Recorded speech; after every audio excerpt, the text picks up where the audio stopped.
Welcome to another in our series of Real People in Scripture, where we look at the lives of real people who lived in real places at very real times. Now, if I said this person was put in a basket and set in the river, could you guess who it was? Probably so. I'm talking about Moses. That is something that we know about him. His family, his people, the Israelites, had been in prison in slavery in Egypt for many, many years.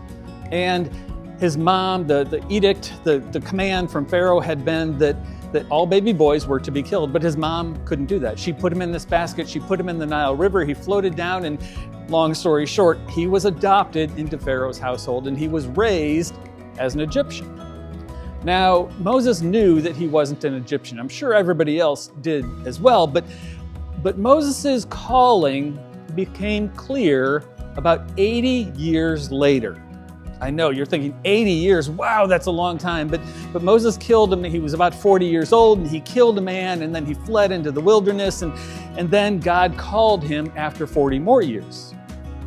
When God called him, it was this great miraculous appearance through a burning bush, and so Moses was called by God, and he didn't feel quite ready, and he asked God three questions. He first said, "Who am I?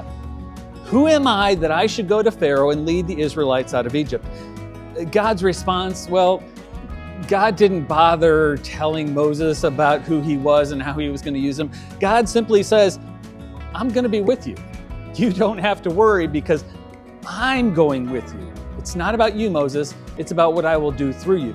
And the second question Moses then asked God, well, who do I say that you are? What's your name? I mean, there were a lot of gods that were in Egypt, and Moses was looking for a specific name of God, and God simply said, "I am. I am who I am." That's not really a name, it's a description, because God is everything. God is omnipresent. That's a big word to say that he is everywhere. He is omniscient. He's all-knowing. He's omnipotent. He's all-powerful. All of these things describe God. And so God simply said, "I am who I am."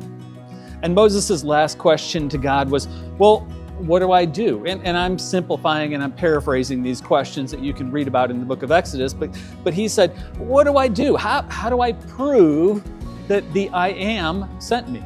And so God gave him two simple miracles. A staff turned into a snake and then back into a staff again. And he put his hand inside of his cloak and it came out looking all white and leprous. And then he put it back in and it was fine. And so God used those simple ways to try to encourage Moses. And Moses still said, "Look, I can't go. I'm slow of speech and tongue." That's when God said, "Look, Moses, I called you. You have a purpose. You have a reason. I'm going to work through you. You just need to go." And again, I'm simplifying all of the beautiful texts that we have in Exodus, but my challenge for you today is, are you making excuses?